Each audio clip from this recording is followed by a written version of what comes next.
Have you ever seen someone walk into a room so confident, so sure of their power, only to walk out minutes later without saying a word? No shouting, no fighting, just pure humiliation burning into their back as laughter follows them to the door. That happened the night my best friend finally snapped. And trust me, this wasn't just a joke. This was years of silence finally finding its voice. If you've ever had someone toxic in your life who kept getting away with everything, if you've ever wanted karma to hit someone hard and publicly, then hit like, subscribe, and stay till the end. Because this story isn't just satisfying, it's necessary. There are certain people who survive in social circles not because they're liked, but because confronting them feels exhausting. Daniel was one of those people. He wasn't loud enough to start drama and not cruel enough in public to be exposed. He existed in that dangerous middle ground where discomfort gets dismissed and red flags get explained away. When I say best friend, I'm talking about someone who knew my family, my fears, my limits. The kind of person who doesn't hesitate when something feels wrong. That was Ryan. We grew up emotionally together. We protected each other instinctively, and for years we watched Daniel quietly poison our friend group. At first, Daniel came off as confident, charming in a calculated way. He knew how to talk just enough. He knew how to look interested without actually caring, and people mistook that for depth. He held eye contact longer than necessary, stood closer than appropriate, and always made women feel seen, at least temporarily. Our social circle was tight. Most of us had known each other since college, some since high school. We shared homes, breakups, late-night confessions. That kind of closeness makes it hard to believe. Someone inside the group could be dangerous. So when Daniel started dating women within the circle, we didn't think much of it at first, until the pattern became impossible to ignore. He always went for the newest woman, the one who hadn't heard the stories yet, the one who still trusted easily. He'd come on strong, constant messages, late-night calls, public affection. He made them feel chosen, like they weren't just another option. Then 2 weeks later, nothing. No explanation, no closure, no accountability. And when those women reacted the way any human would, confused, hurt, asking questions, Daniel would already be telling his version. She's crazy. She got obsessed. She wouldn't leave me alone. He always framed himself as the calm, sensible one escaping chaos. What made my stomach twist wasn't just the lies, it was how believable they sounded. Because Daniel never raised his voice. He never looked emotional. He spoke like someone who had rehearsed the story beforehand. And people believe calm liars. I remember sitting in living rooms after parties, listening to people whisper about another girl Daniel had dodged, and feeling something heavy settle in my chest. This wasn't coincidence. This was behavior. But calling it out without proof would make me the problem. So I stayed quiet, and every time I did, I hated myself a little more. The night everything changed wasn't about me directly. It was about my sister. My sister is older, strong, independent. She's not reckless. But alcohol doesn't care about strength. That night, she drank too much. Not funny drunk. Not playful drunk. The kind of drunk where your body stops listening to your brain. The party was loud. Music vibrating through the floor. Dim lights. People shouting over each other. I remember scanning the room automatically. And that's when I saw Daniel standing too close to her, his hand on her lower back, her weight leaning into him because she couldn't stand straight. Something in my body went cold. Predators don't look scary. They look helpful. They smile. They offer solutions. That's exactly what Daniel was doing, guiding her toward the door, whispering things I couldn't hear, wearing that same practiced smile. I stepped in immediately. "Where are you going?" I asked. He didn't flinch. He smiled wider. "She's not feeling great. I'm just gonna take her home. Make sure she's safe." That word, safe. It made my hands shake. Before I could respond, Ryan was already there. Calm, controlled. "She's not leaving. With you? Daniel laughed it off. Relax, I've got it handled. That's when I saw Ryan's jaw tighten, that small muscle near his ear twitch. No. You don't. The air shifted instantly. You could feel it. Everyone nearby felt it. Daniel tried to argue. Again, but his voice cracked just slightly. Not confident anymore. He backed off. Not because he respected boundaries, but because someone finally made him uncomfortable.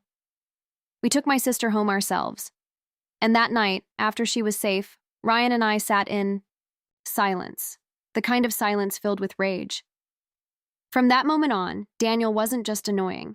He was dangerous, and even though we still saw him socially, emotionally, he was dead to us. Years passed like that. Daniel kept doing what he always did, destroying women quietly, rewriting stories, feeling untouchable, until the night he walked into that party wearing red. It was supposed to be a normal gathering, familiar. Faces. Music low, beer bottles clinking. I remember feeling relaxed for once.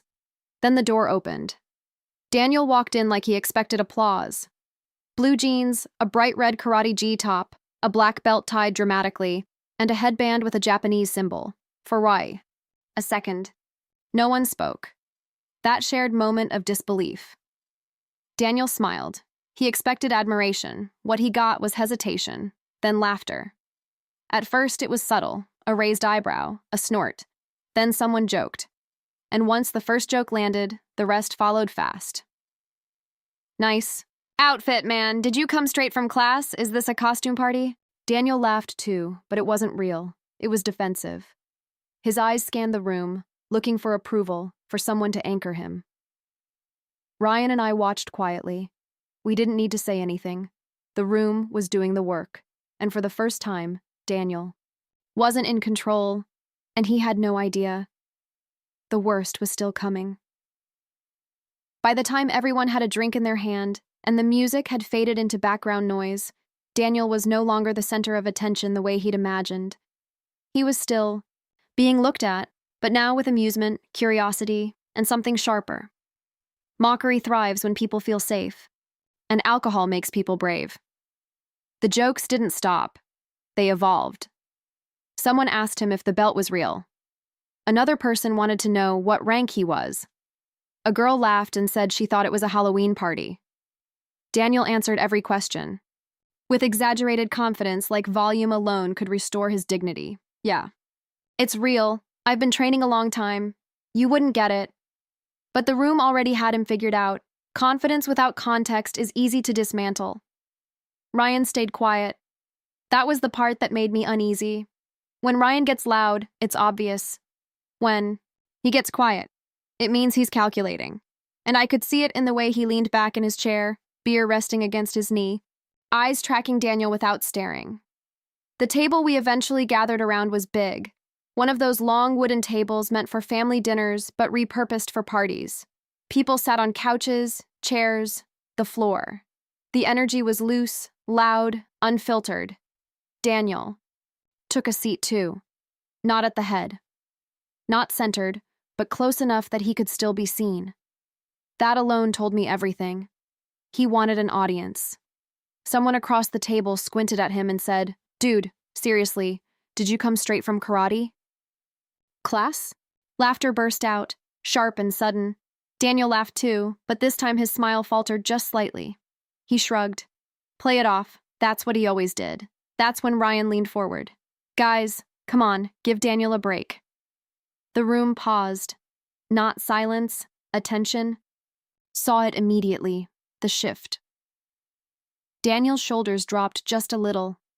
Relief flooded his face, the way people look when they think someone is finally on their side. For a split second, I almost felt bad for him. Almost. Ryan's voice stayed calm. Warm, even. Sympathetic? I mean, hasn't he had a hard enough time? Daniel nodded slightly like he agreed, like he was being validated. And then Ryan delivered the line. Don't you remember when he was trying to ride his bike home and Cobra Kai knocked him? Down that hill? For half a second, nothing. Then the room exploded, not polite laughter, not chuckles, full body, lose your breath, fall out of your chair laughter, the kind that makes people slap tables and wipe tears from their eyes. I actually slid off my chair. Couldn't stop myself. My stomach hurt. My face burned. I remember gasping for air and thinking, this is what release feels like. Ryan didn't smile. He didn't laugh. He just leaned back and took a sip of his beer like he'd stated a simple fact. Daniel froze. The headband, the ridiculous symbol he'd worn like armor, suddenly felt heavy. He reached up slowly, untied it, and pulled it off. That small gesture hurt more than any insult. He didn't argue. He didn't yell. He didn't defend himself. He stood up. The room was still laughing, loud enough that no one noticed him take his jacket. No one stopped him. No one said goodbye. He walked out, and the door closed behind him. The laughter didn't stop immediately. It echoed. It lingered. People repeated the line, still laughing harder each time. And with every repetition, Daniel's social power shrank a little more. That was the night he lost control of the narrative. But it didn't end there, because humiliation doesn't always teach lessons. Sometimes, it just breeds resentment. Weeks passed. Daniel disappeared from gatherings. No surprise there. People talked about the night like it was legend. That Cobra Kai line became shorthand. For arrogance, for embarrassment. But predators don't disappear. Quietly. They wait. The next time I saw Daniel was months later, and it wasn't accidental. Ryan and I were hosting a house party. We lived together at the time. Our place was known as the safe spot, the good music, the good people, the no-drama zone. I felt it before I saw him, that tightening in my chest, that instinctive sense of danger. He walked in like nothing had happened, smiling, trying to blend, but something in me snapped. Years of tolerance, hours of silence, that image of my sister unsteady, on her feet. I walked straight up to him and told him to leave. He laughed at first, thought I was joking. I wasn't. Outside, he started talking trash to one of my friends, the kind of mouth that doesn't realize consequences exist. He got hit. Hard. Daniel ended up on the ground, stunned, bleeding, exposed, and for the first time, he looked small. After that, our social circle changed. People drifted away, some because of drama, some because of maturity. But the predators, they lost their cover. I moved away eventually. New state, new life. But I carried that lesson with me. Silence protects the wrong people. And sometimes, all it takes is one perfectly timed sentence. Revenge doesn't always look like explosions or fists. Sometimes it looks like truth landing in public, where lies can't hide. If this story made your stomach twist, or made you laugh the way we did, hit like, subscribe, and tell me in the comments. Have you ever seen someone finally get exposed in front of everyone? And if you want more real slow-burn revenge stories, you know what to do. People always ask the wrong question when someone, like Daniel, finally gets exposed. They ask, how did no one see it? The truth is, everyone saw it. What they really mean is, why didn't anyone stop it sooner? And the answer to that question is uncomfortable, because stopping it would have required effort. Awkward conversations, social friction, and the willingness to be disliked. Daniel survived for years not because he was powerful, but because he was tolerated. He existed in that gray zone where his behavior was never outrageous enough to cause a scene, but always unsettling enough to leave damage behind. He never forced himself on anyone in public. He never raised his voice. He never lost control. And that's exactly why he was dangerous. He knew how to appear calm while other people broke down. He knew how to provoke emotional reactions quietly, behind closed doors, and then step back into the group looking composed. When a woman cried, he became the rational one. When a woman got angry, he became the victim. He understood something most people don't realize until it's too late. Whoever looks calmer gets believed. Looking back, I can see how he trained all of us without us realizing it. We learned to ignore our discomfort. We learned to explain away that uneasy feeling in our stomach. We told ourselves things like, maybe we're overthinking, or that's just his personality. And every time we did that, we handed him more space. The friend group became his camouflage. As long as he was surrounded by familiar faces, he appeared safe. As long as no one openly challenged him, his behavior seemed normalized. And predators love normalization. They don't want secrecy. They want familiarity. They want to feel unavoidable. That's why the party mattered so much. That's why the laughter mattered more than any confrontation ever could. Before that night, Daniel still controlled his image.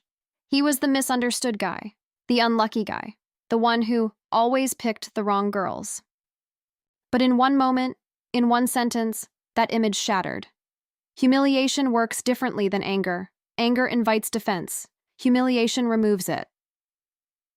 When Ryan delivered that Cobra Kai line, Daniel didn't get a chance to explain himself. He didn't get a chance to argue or reframe or play the victim.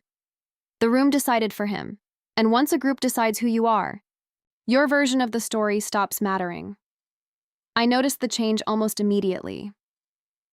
After that night, Daniel was still physically present sometimes, but socially invisible. People didn't gather around him anymore. They didn't hang on his words. They didn't laugh with him.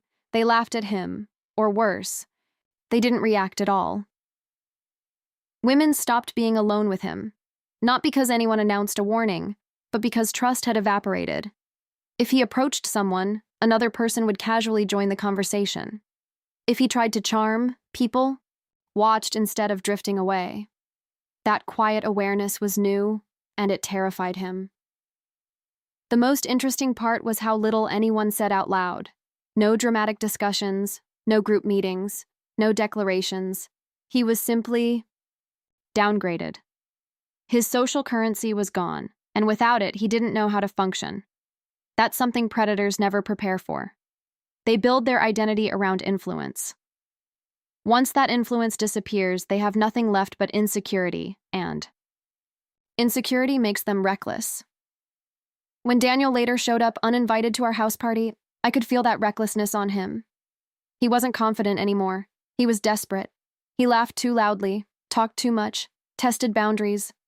He no longer had permission to touch. He was trying to reclaim something that was already gone. Kicking him out wasn't dramatic. It wasn't emotional. It was calm, and that calm was intentional. Because the opposite of control isn't chaos. It's indifference. When he started talking trash outside and got hit, people assumed that was the moment of justice, but it wasn't. Physical pain fades quickly. What lasts is social death. That happened long before that punch ever landed. What stayed with me most wasn't satisfaction. It was clarity. I finally understood that the most effective way to stop people like Daniel isn't to scream or fight or explode. It's to stop protecting their image, stop cushioning their reputation, stop giving them the benefit of silence. Since then, I've been ruthless about my boundaries. I don't stay quiet to keep the peace. I don't ignore patterns. I don't dismiss instincts. And I don't tolerate people who make others feel small and confused. Men like Daniel exist everywhere. Workplaces, friend groups, families. They don't fear confrontation. They fear exposure. They fear losing the story. They fear becoming a joke instead of a threat. And that night, with one perfectly timed sentence, he lost it. Forever. What happened after that party is something people rarely talk about in revenge stories, because it isn't loud, it isn't cinematic. It doesn't happen all at once. It happens quietly, slowly, and in ways that only the person losing power can feel. Before that night, Daniel walked into rooms expecting attention. He expected people to adjust to him. He expected tolerance to equal permission. And for years it had.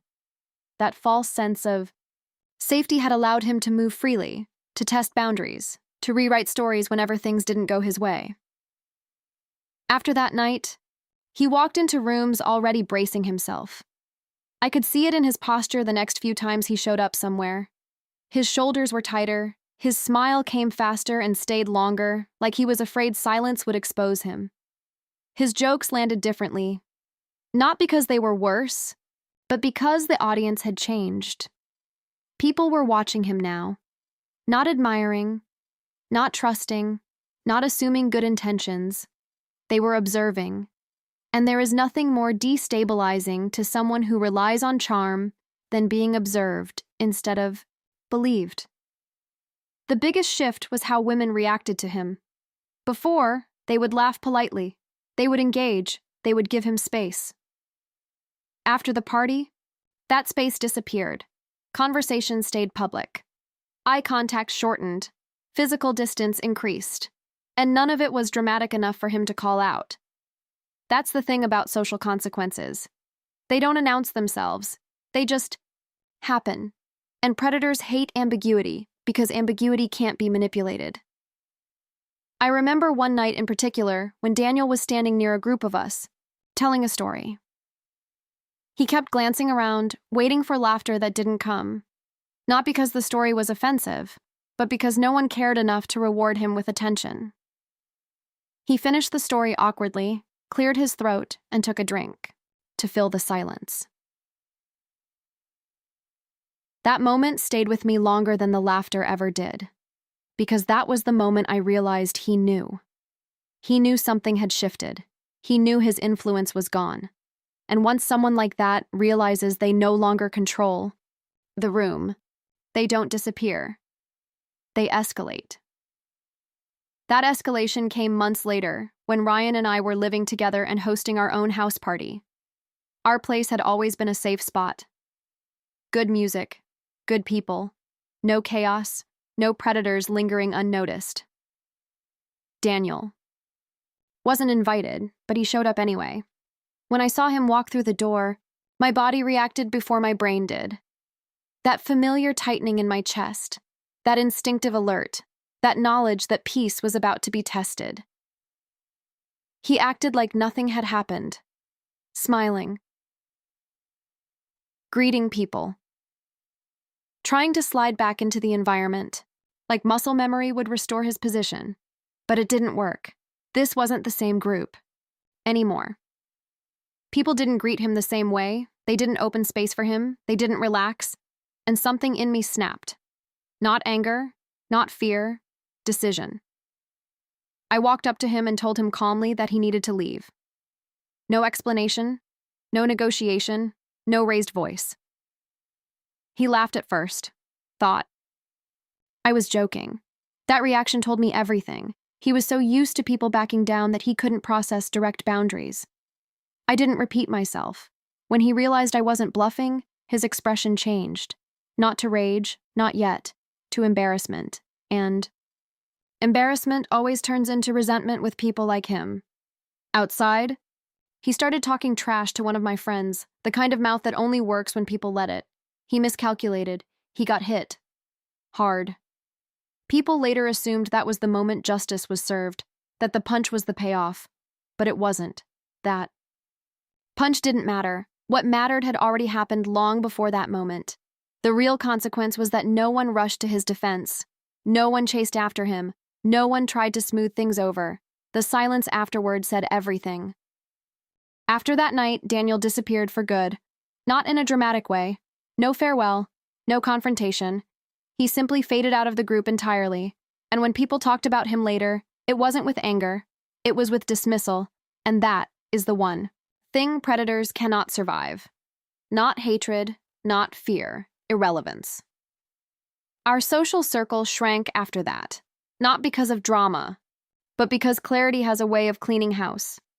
People grew up, moved on, set boundaries. I eventually moved states and started over, but I carried that lesson with me into every new environment. Silence protects the wrong people. Comfort enables harm, and sometimes the most powerful form of revenge isn't destruction, it's exposure, because once the mask falls publicly, it never goes back on. Looking back now, I realize the most satisfying revenge doesn't always look the way movies show it. There were no dramatic speeches, no physical fights, no major public spectacle. What made it satisfying was the precision, the timing, the psychological unraveling. Daniel had built his identity around control, charm, and invisibility. That one perfectly timed line, combined with the laughter of the room, stripped every ounce of power he thought he had. He didn't need to be confronted violently. He didn't need to be shamed publicly for hours. All he needed was one sentence. In the right context, and the social world he depended on collapsed around him. For me, the lessons were clear. Silence enables predators. Tolerance without boundaries gives them room to grow. And most importantly, intervention doesn't have to be loud to be effective. Ryan's calm, calculated delivery wasn't about cruelty. It was about revealing truth. And once the truth was seen and acknowledged, even through laughter, there was no turning back. Daniel could no longer manipulate, charm, or rewrite history to his advantage. The room decided his story for him, and the best part was that it happened without anyone losing themselves in anger or chaos. Justice didn't come from violence. It came from awareness, precision, and collective acknowledgement. I also learned about the weight of responsibility. Protecting my sister that night didn't just prevent harm, it defined the boundary between safety and danger for everyone involved. By standing up, we weren't just delivering payback. We were setting a precedent. People like Daniel can survive for years because no one challenges the invisible line until someone does. One intervention executed with strategy and composure can prevent years of emotional damage, not just to one person, but to an entire social circle. That's the real power in measured action. The most effective revenge is often the one that teaches a lesson without creating collateral damage. Even years later, whenever I think about that night, I feel a mix of relief and vindication. Relief that no one got hurt, that my sister was safe, that the group was finally free from manipulation. Vindication because what he thought would remain hidden forever, his manipulative patterns, his predatory tendencies, was finally exposed publicly, without us stooping to his level. That night became a touchstone for all of us. It reminded us that accountability doesn't always require confrontation. Sometimes timing, observation, and a perfectly worded sentence are all you need to restore balance. And here's what I want you to take away if you've ever been in a situation like ours. Boundaries matter. Silence has consequences. And justice doesn't always need fists or shouting. It needs clarity, precision, and courage. It's not about revenge for revenge's sake. It's about setting the record straight and reclaiming control. Daniel lost his grip not because we wanted revenge, but because the truth finally had a voice. That is always more powerful than anger. That is always more satisfying. If this story gave you chills, if it reminded you of someone in your life who needed to be exposed, hit that like button and comment below. What's the most satisfying way you've ever seen someone face their consequences? Don't forget to subscribe for more true, slow-burn revenge stories, real-life exposes, and psychological victories that will leave you thinking long after the video ends. And remember, sometimes the quietest actions make the loudest impact.